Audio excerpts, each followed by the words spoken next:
Retour sur le plateau de Recto Verso, nous sommes dans la deuxième et qui va être même la deuxième et la troisième partie également. On accueille Rémi, bonsoir. Bonsoir Paul. Comment allez-vous? Ça va, je vais bien. On va découvrir avec vous quelqu'un qui se livre aujourd'hui. Votre invité m'intéresse. Elle s'appelle Félicité Filiez. Félicité Filiez. Et vous ne croyez pas si bien dire quand vous parlez d'intérêt. Et elle a publié son livre aux éditions Edicarta. Mais vous lancez pas tout de suite. Je croyais que j'y allais. Non, vous vous lancez pas. Je vous ai vu, vous aviez... Non. Je voulais justement vous faire mariner un peu parce que pour également faire mariner nos téléspectateurs. On va partir sur Ebodé. Bonsoir. Bonsoir Paul. Comment ça va? Ça va très bien, merci. La petite famille va bien? Tranquille. Hein. Alors vous, Ebodé, l'augmentation du carburant, l'augmentation de tout ce qu'on a augmenté, ne vous a pas échappé? Alors, actualité oblige. Mesdames et messieurs, bonsoir. Où je vis, je vois des choses relativement incroyables, presque effroyables. Je vois des familles délogées sans y être dédommagées. Quel dommage. Ici, la cupidité, voire l'honnêteté, beaucoup de stupidité. Entre deux bières, la jeunesse a du mal à voir cette situation avec une certaine lucidité. Elle m'a même dit, on peut tout nous enlever pourvu qu'on nous laisse notre alcool. J'ai rigolé en la voyant se réveiller tôt le matin dans des rigoles, mais on m'a dit que c'était sa manière de racoler. Quelqu'un m'a aussi dit ici, on a la nourriture à gogo, la paix et le matango, alors que demander de plus? Moi, je connais un monsieur qui a 7 enfants, pas de travail, avec une femme, bayam selam, mais tous ses enfants vont à l'école et cumulent même des diplômes. Ici, c'est Dieu qui nous protège de cette prise d'otage, si on peut appeler ça comme ça. La pourriture commence dès la primature jusqu'au commissariat. La mauvaise réputation nous colle à la peau comme une greffe. Personne ne grève, même quand c'est grave. Mais beaucoup d'injustices dans les mémoires, ils sont gravés. Ouais, canidam. Les manifestations sont durement réprimandées, à moins que ce ne soit des motions de soutien au pouvoir en place. Aidez-nous, please. Ici, ceux qui touchent un salaire de SMIC, c'est-à-dire 28 000 francs CFA, roulent carrosse, construisent des maisons. Les hauts cadres encaissent l'argent des pseudo-missions. Mon frère, tu dors ici, ta vie dort. Hier encore, ils ont augmenté le prix de l'essence et du gaz domestique. Mon frère et sœur. Mes frères et sœurs, pardon. L'honnêteté est bien, mais ici, c'est un péché de l'être. Pour nous aider, ils disent qu'ils vont revaloriser les salaires des agents de la fonction publique de 5% et réduire certaines taxes. Je me demande seulement à combien va s'élever les frais des taxis. Ils disent par là vouloir maintenir le pouvoir d'achat déjà qui était en lui-même relativement bas. Les vieux, tout le monde ne travaille pas à la fonction publique. Et les débrouillards de Mokolo, les benskinners, les femmes de ménage et les sauveteurs vont alors faire comment? Dans cette situation, j'ai cherché l'opposition, mais elle était occupée dans des plantations. J'ai également cherché les syndicalistes, mais je n'ai vu personne. Je crois qu'ils ont compris. On est tous comprimés. En tout cas, peut-on gagner moins, mais acheter cher? En tout cas, comme on dit chez nous, la force mentale est au rendez-vous. Donc ça va aller. Bientôt, toute pilule va s'avaler. Nous sommes comme perdus dans une vallée et nous prenons tout ce que l'on nous donne comme un dogme bien salé. Salam. Qui vivra, verra. Vivons seulement le Cameroun. Bonne soirée. Ça se passe de commentaires, je pense que tout le monde a parfaitement compris. On est vraiment dans une vallée et on va voir jusqu'où ça va aller. Mais on prend tout comme un dogme, mais moi je pense que c'est la particularité du Cameroun, c'est-à-dire que voilà, on peut tout faire. Et on augmente. Vous voyez, ça fait la une partout dans les médias et tout ça, parce que voilà, c'est le gaz domestique qu'on a augmenté. Mais quand on augmente des bières, il n'y a pas de débat. Ça va, tout va bien. Donc moi, c'est mon avis et j'ai voulu par là dire aux citoyens camerounais que manifester, ce n'est pas la guerre. Manifester, c'est d'exister, de faire exister ses opinions. Tout simplement. De faire entendre sa voix. Voilà. Parce que quand on demande aux gens de se mobiliser, généralement, on pense qu'on appelle la guerre, à la révolte, mais c'est aussi... Voilà, c'est juste faire entendre sa voix. Merci, Fatal. On se retrouvera à dimanche prochain. Mais vous restez là pour suivre notre invité livre. On revient donc à vous, Amy. Qui se livre aujourd'hui? Alors, je le disais tout à l'heure, il s'agit de Félicité Filiez, qui est donc une thérapeute qui s'est engagée à combattre méthodiquement le mal-être. Il faut retenir le terme, le mal-être, parce qu'il est au centre même de son ouvrage. Alors pourquoi le mal-être? Parce que pour elle, c'est un fléau dévastateur. Un fléau dévastateur qui a atteint toutes les couches sociales. Mais dans son livre « Main dans la main », paru aux éditions Edicarta en novembre 2012, elle s'intéresse uniquement aux conséquences du mal-être au travail. Alors, dans mal-être, qu'est-ce qu'elle met? Elle met là-dedans stress, frustration ou encore le fait de se sentir tout simplement mal à l'aise au boulot. Ça peut paraître comme ça simple, mais ça a des conséquences néfastes. Que faire alors? Puisque visiblement, ce sentiment de mal-être est un fléau qui mine d'abord l'employeur, puis l'employé, et qui peut provoquer des conséquences très négatives sur le rendement de toute l'entreprise. Comment gérer ça? Mieux encore, comment faire pour ne pas en arriver là? L'auteur préconise aux employeurs et aux employés de cheminer main dans la main malgré les différences, les tempéraments, les humeurs, les ambitions et objectifs souvent divergents. Alors, jusque-là, ce remède thérapeutique, me direz-vous, est très simple. D'ailleurs, même c'est l'idée que vous faites, c'est comme ça que vous réagissez quand vous finissez de lire. Tel que proposé, c'est une solution un peu trop évidente. Sauf que non, l'auteur, lui, apporte un plus. Et ce plus-là, c'est quoi? C'est que Félicité Filiez apporte le plus dans le vécu de ces personnages. Parce que dans son livre, il y a des personnages, il y en a en tout 4. Il s'agit de Julie, qui est une directrice d'une grande entreprise, Marianne, qui est intellectuelle, elle a fait de très longues études, et puis il y a également Georges, qui est cadre dans son entreprise, et Jacques, qui est patron d'un grand restaurant. Parmi ces 4 personnages qui racontent chacun en fait leur expérience, il y en a 2 dont les histoires ont été réellement vécues. L'auteur en fait, qui est thérapeute, se sert un peu quelquefois des expériences de ses patients pour illustrer son propos. Et elle montre l'impact positif de petits gestes, qu'on peut appeler comme ça petits gestes, mais qui peuvent arriver à bout du mal-être et donc qui est ce sentiment qui mine la société. Alors, parmi les choses qu'elle cite, il y a la communication, le dialogue, le savoir-vivre, la courtoisie, éviter de céder aux affres de la jalousie, sans oublier évidemment l'amour de l'autre. Un comportement particulier, mais tout à la fois simple. Et elle, en fait, elle vous conseille, et dans le livre, c'est comme un guide pratique, des techniques pratiques pour arriver à bout de cela. On a justement Félicité Filiez avec nous. Bienvenue, Félicité, merci d'être avec nous. Vous êtes thérapeute, comme je le disais au début, et votre livre reste focalisé sur le mal-être et ses conséquences. Pourquoi avez-vous choisi ce thème-là particulièrement? D'accord. On va commencer, merci déjà, merci de me recevoir ici sur votre plateau. On va commencer déjà par parler un petit peu de moi, comment je suis arrivée là et tout. Donc, j'avais une vie normale, donc je vis en Suisse depuis 15 ans et j'ai étudié dans le domaine du tourisme. J'ai d'ailleurs travaillé pendant 10 ans dans le secteur du tourisme, notamment à la Fondation Pied de Nada. C'est un grand musée, je ne sais pas s'il y en a qui le savent et tout. Et j'ai hérité d'un don de mon grand-papa, don de guérisseuse. Donc, c'est comme ça que je suis... C'est pour ça que j'arrive là, on va dire. Voilà. Et depuis que j'ai hérité de son don, ma vie a complètement basculé. Donc, d'un coup, j'ai tout arrêté, donc mon travail et tout, pour me mettre au service des personnes. Pendant mes consultations et tout dans mon cabinet, je me suis rendu compte que le mal-être était vraiment un des grands problèmes. Le mal récurrent. Oui. C'est-à-dire que sur 10 consultations que j'avais, à peu près 7-8, c'était des cas de mal-être assez développés. Et c'est ainsi que je me suis concentrée sur le mal-être. C'est devenu vraiment ma mission. Alors, moi, je voudrais juste vous interrompre 2 secondes pour savoir quel est le contenu que vous mettez dans le mal-être? Le contenu, c'est-à-dire... Concrètement, ça veut dire quoi? C'est-à-dire que le mal-être,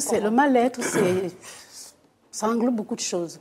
C'est-à-dire que dans le mal-être, vous avez la dépression, vous avez le mal parce qu'on n'est pas bien dans sa peau, vous avez le mal parce que vous avez un problème peut-être d'intégration, vous êtes mal compris, vous êtes mal dans votre travail. C'est ça le mal-être.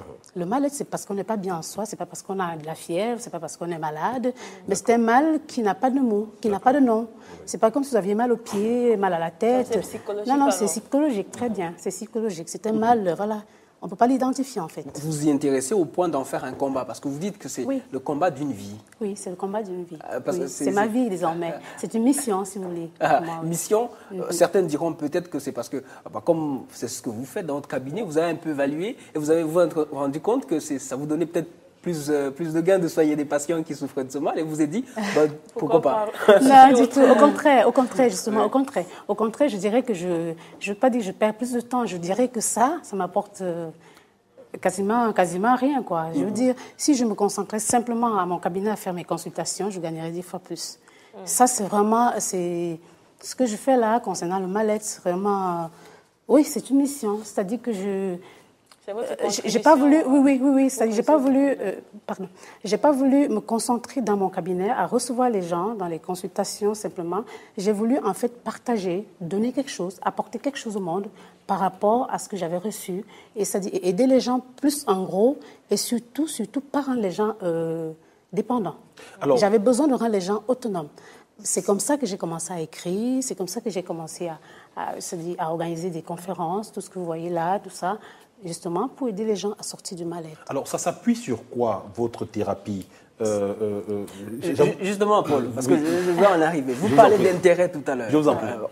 Allez-y. Parce qu'à la 4e de couverture, Félicité Filiez, votre éditeur vous présente comme étant quelqu'un qui, je cite, a reçu la grâce de décrypter les phénomènes du passé, de lire et de comprendre les événements du présent et d'avoir des visions sur le futur. Et qu'en plus de la thérapie, votre domaine de prédilection, vous le disiez même tout à l'heure vous-même, vous avez hérité du don de guérison. Ce qui veut dire en quelque sorte que vous êtes une voyante, puisque vous êtes aussi l'initiatrice de méthodes lumière.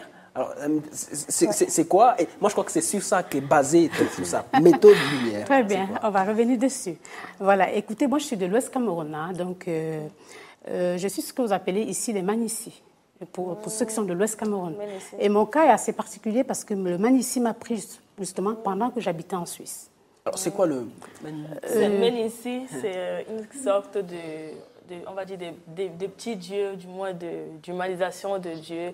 Ils ont ce don de voyance, et justement, ça vous prend subitement. Vous ne vous y attendez pas. Et généralement, c'est héréditaire. C'est héréditaire. D'accord. Voilà, et mon cas est assez particulier, merci. Merci. Mon cas est assez particulier parce que ça m'est arrivé quand j'étais en Suisse. C'était cas très, très rare parce qu'en général, ça arrive ici. Bon, moi, mariée un blanc et tout, à un Suisse, voilà, la femme d'un Suisse. Oui, exactement.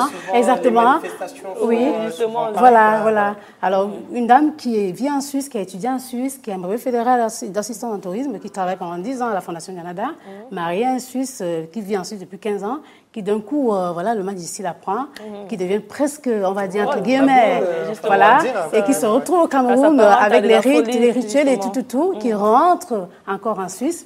Donc, voilà, donc c'est pour ça qu'aujourd'hui, je suis là, parce qu'en fait, ma vie, c'était autre chose. Donc, si je comprends bien, dans votre cabinet, alors moi, je suis extrêmement sceptique. Peut-être vous m'aiderez. Vous n'êtes pas seul, Rémi. Si vous étiez peut-être de droite, vous allez mieux comprendre. Vous n'êtes peut-être pas la bonne personne à laquelle il fallait adresser la question. Peut-être à certains de vos patients, vous leur demandez est-ce que ça marche vraiment? Et puis, comment ça marche? C'est-à-dire que vous essayez et puis vous essayez, par exemple, pour voir l'avenir. Il y a Paul qui présentait tout à l'heure en disant il aimerait bien savoir ce que demain sera fait. Est-ce que ça marche vraiment? Est-ce que vous pouvez nous dire, par exemple, ce que sera sans rancune demain? Voilà. Bien sûr, ça marche. Oui, ça marche. Oui, il y a des prix. Vos patients. Donc, moi, je reste sur la préoccupation de Rémi, c'est-à-dire, est-ce que là, vous pouvez me regarder et me dire où je serai le mois prochain, me dire ce genre de choses, si je vais gagner de l'argent? Là, par exemple, maintenant, vous avez prévu un voyage d'ici quelques temps. C'est vrai ou c'est faux?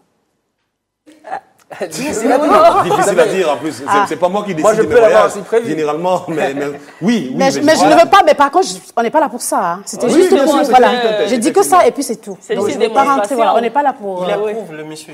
Il approuve. Oui, effectivement, j'ai un voyage.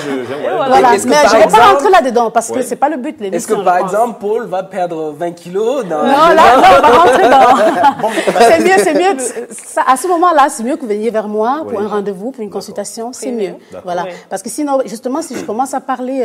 En même temps, si on sait tout ce qui va se passer dans l'avenir, c'est un peu flippant quand même. Exactement. Et puis si moi, en tant que médium, je commence à parler comme ça, n'importe comment, alors il y a un problème. Vous voyez ce que je veux dire? D'accord. Mais ce que je voudrais dire, féliciter, sur juste tous les patients qui vous consultent, sur quoi est-ce que vous basez le traitement que vous leur prodiguez? En d'autres termes, quelle est la différence, par exemple, entre ce que vous faites et ce que font les médiums ou alors ce que font les psychanalystes, par exemple, qui ont fait des études? Voilà, donc moi, ce que je fais, c'est que je reviens sur le fait que ce que je fais, moi, aujourd'hui, c'est plus une mission qu'autre chose. Voilà. Et tout à l'heure, je vous ai dit que j'aurais bien pu me concentrer dans mon cabinet. Moi, j'avais une petite vie, quand même, qui était assez rangée, quand même, je vais dire, avant que tout ceci ne m'arrive, je veux dire. J'aurais pu rester dans mon cabinet tranquillement et recevoir les patients tranquillement sans me prendre la tête à dire voilà, j'écris, j'organise des conférences, j'organise des méditations, j'organise des séances de partage et tout pour aider les gens. Non, je me suis dit, bon, je ferai autrement. Comment je travaille? C'est-à-dire que les patients que j'ai, je peux avoir 10, 15, 20 patients, ça dépend. J'ai des patients qui viendront peut-être parce que c'est du coaching, voilà, parce qu'ils ont besoin d'être coachés dans leur ville. J'ai des patients qui viendront pour des séances de médiumnité. Et j'ai des patients qui viendront pour des séances de voyance. Et j'ai des patients qui viendront aussi pour des séances de traitement, parce qu'effectivement, je fais aussi des traitements, des guérisons et tout.